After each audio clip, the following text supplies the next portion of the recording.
Mahina ba tumuka o kumain ang inyong mga alagang manok? Palaging nasa gilid at nahirapan maghinga. Huwag itong isa walang bahala. Baka ang inyong mga alaga ay may sabaga.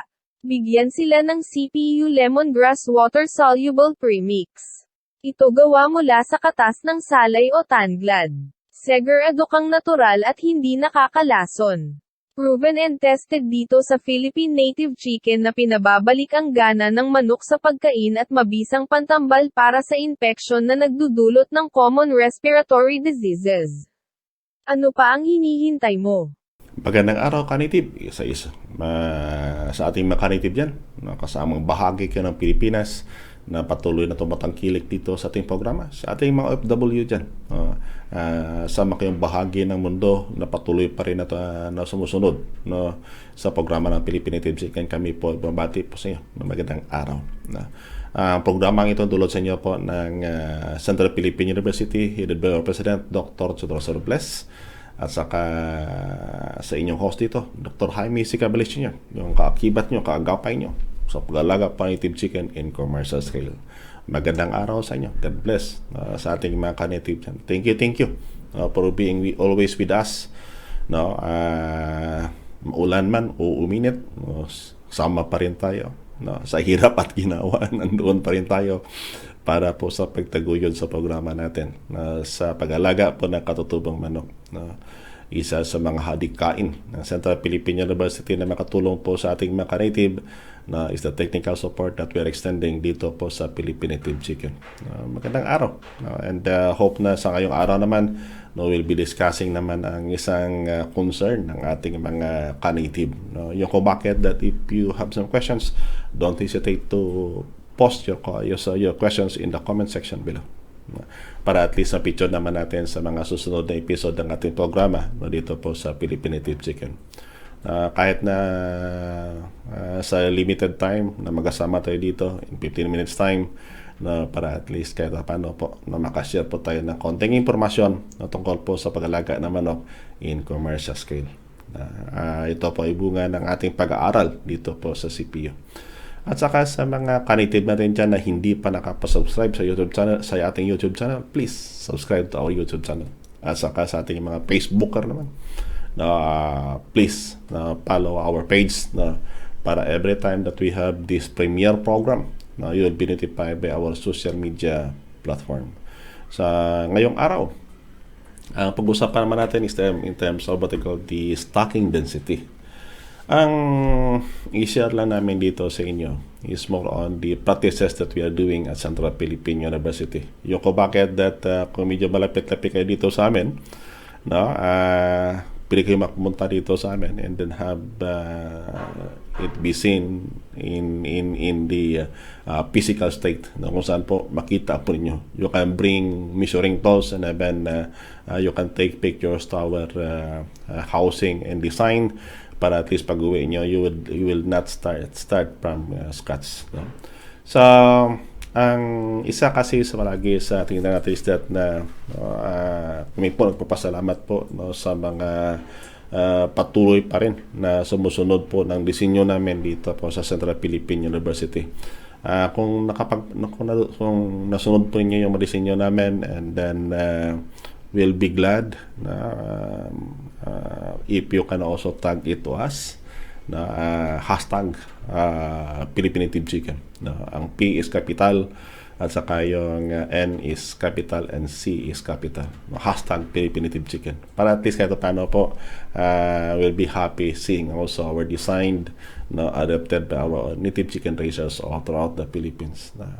Isa sa mga indicator namin na indeed the technology that we develop is angkop talaga sa pangailangan po ninyo.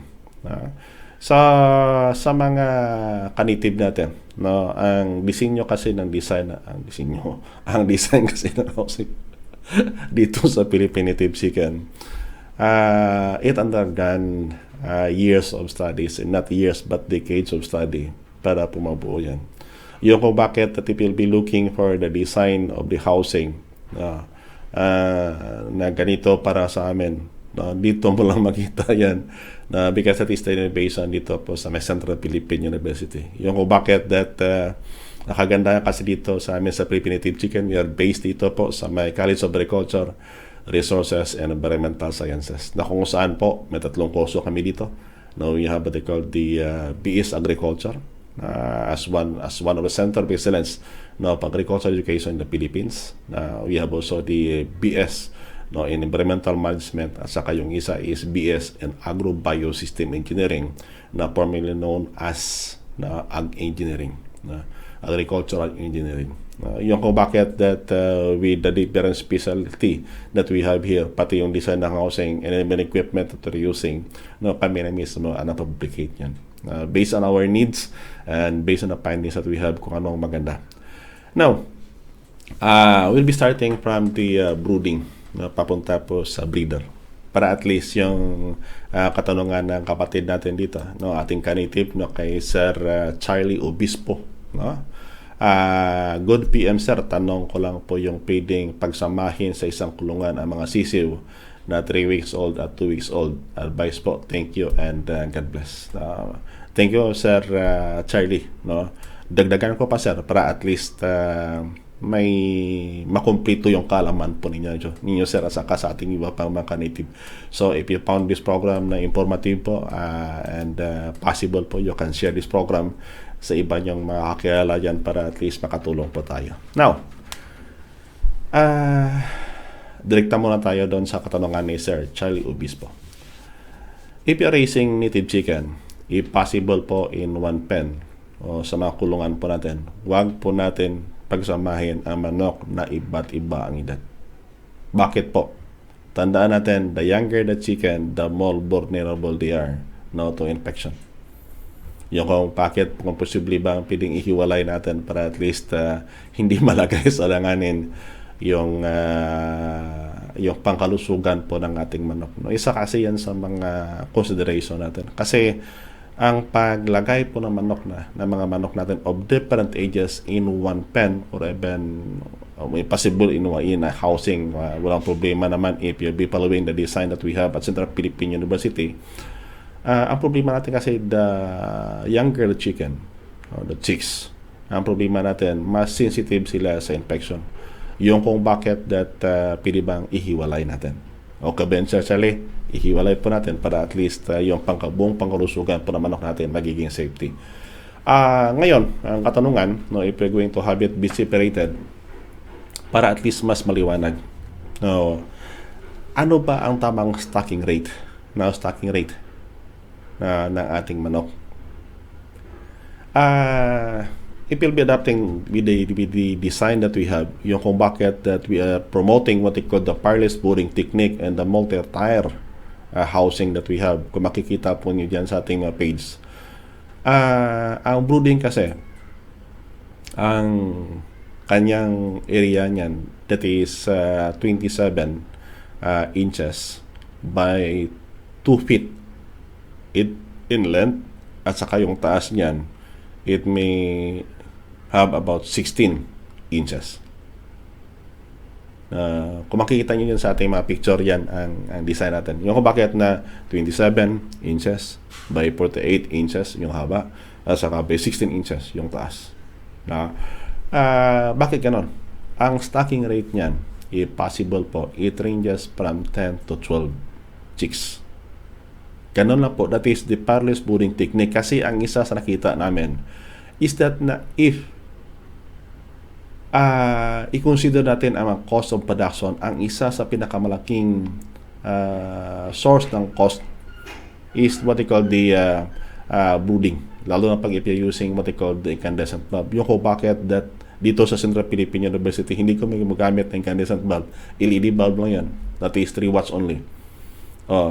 Kasi ang paglagay po natin ng litter material like the Rizal, isa po yan sa pamaraan natin na kung saan it can conserve the heat. Huwag po natin damihan more than 12 kasi ang problema natin paggabi kasi na patong-patong sila at saka yung pinaka-weak niyan baka mamamatay. Yung kung bakit that if possible you can 10 to 12 lang or possibly even 13, pili na yan. But if you have the time, the better it will be. yan ang stocking rate natin for the housing. Hey, for the brooder house na kung saan we have what they call the 27 inches wide, 48 inches long, and 16 inches high. No?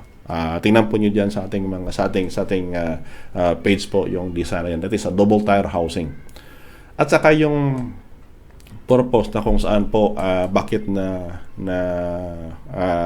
halos dalawa makatabi, no, in one housing that is equivalent to 8 feet lahat. Kasi ang nagawa natin sa taas, brooderan, sa ilalim, you have what called the grower house. Para yung CCO, from the upper portion, na pagdating doon in the 45 days, ibaba mo na doon sa ilalim, doon sa grower, para isahan lang. So, may baba sa ilalim. At saka pag naglipat ka na, ang gawin mo, linisin mong taas. Yung kung bakit that we're using what we call the net, no, kasi ang net na yan, na it's used to hold the risal, para at least pag nalinis mo, hugasan mo ng maigi, para lahat ng mikrobyo, ibilad mo sa araw, para lahat ng mikrobyo patay, pati yung risal, i-kuhan mo na rin, i-dispose mo na rin, para at least yung contamination na maiwasan mo na. That is what they call the common cultural practices that we are doing here, and how to save on the possible cost of growing the chicken, and at the same time po to minimize the infection.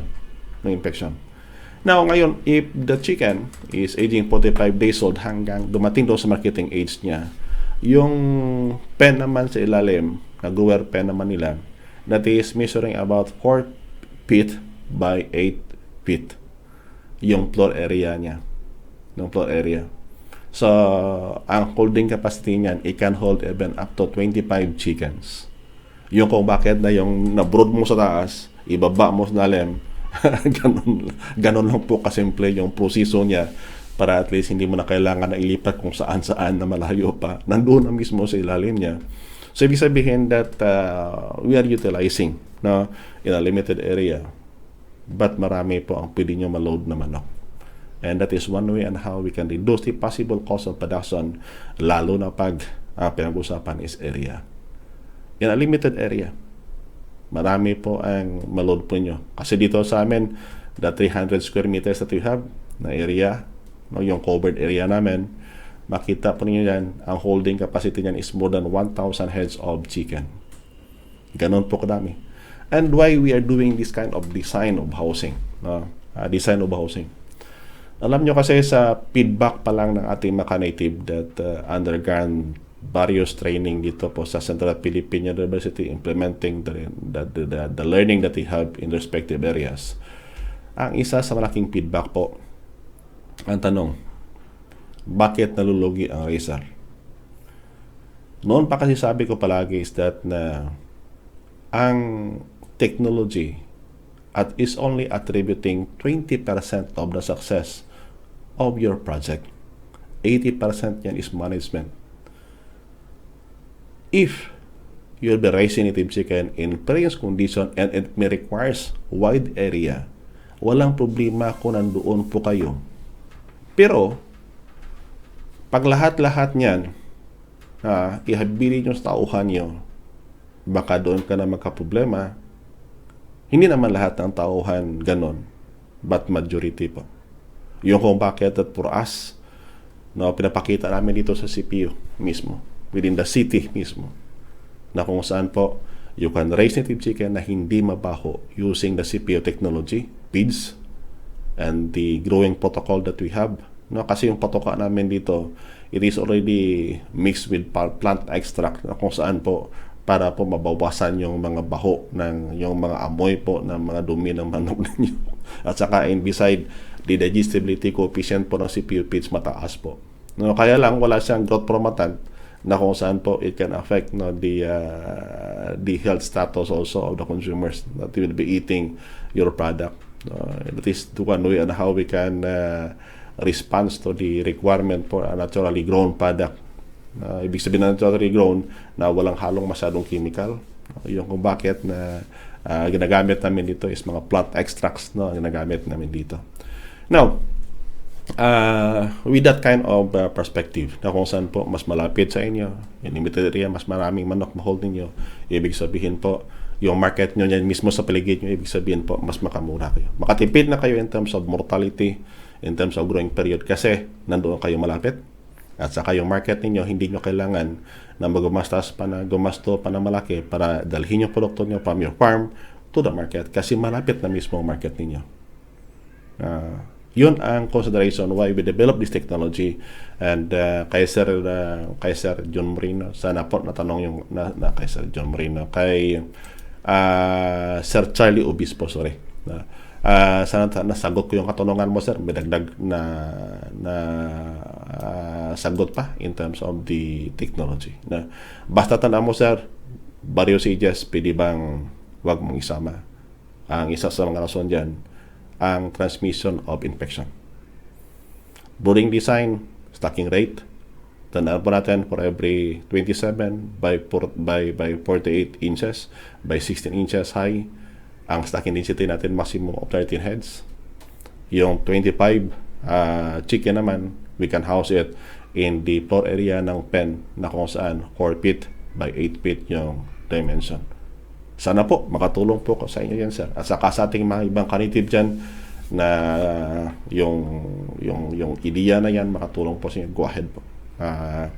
Sana po if you found this program informative, please but be shared sa mga kilala nyo dyan na sa tingin po nyo makatulong po tayo. At saka kung hindi pa kayo nakapag-follow sa ating Facebook page, Help It Be Done, at saka sa ating mga YouTubers dyan na hindi pa ka nakasubscribe, please subscribe to our channel. This is one way that the Central Philippine University makatulong po sa ating makanitib, lalo na pag pinag-usapan natin dito is ang commercial scale of production. Again, in behalf of our President, Dr. Tulfo Robles, ito po yung kaibigan, Dr. Jaime C. Caballes Jr. na patuloy pa rin sa pagserbisyo para sa ating mga kanitib. Tandaan natin, may pera sa pag-alaga ng manok, ang kailangan mo lang is matitinong teknolohiya at technical support services para sa panahon na mas kinakailangan mo yung suporta na yan. Again, magandang araw, God bless, and keep safe po sa ating lahat. Hello, Canada. Are you in dilemma of finding the feed specifically developed for your native chicken? Are you searching for native chicken products free from antibiotics and synthetic growth-promoting compound? Is any member of your household allergic to delicacies prepared out of dressed broiler chickens? The Philippine Native Chicken is introducing the Central Philippine University developed feed, the CPU feeds. The CPU feed is enriched with phytobiotics proven effective in preventing and controlling infections among the native chickens. The phytobiotics are the extracts coming from the plants. It means that there are no ill effects among those who could eat the meat and eggs of chicken fed with it. Studies showed these plant extracts reduce the cholesterol and uric acid contents of the products. So, what are you waiting for? You can visit us here at the Research and Development Building at CPU Campus, Jaro, Iloilo City. Or, you may contact the numbers on your screen for guidance.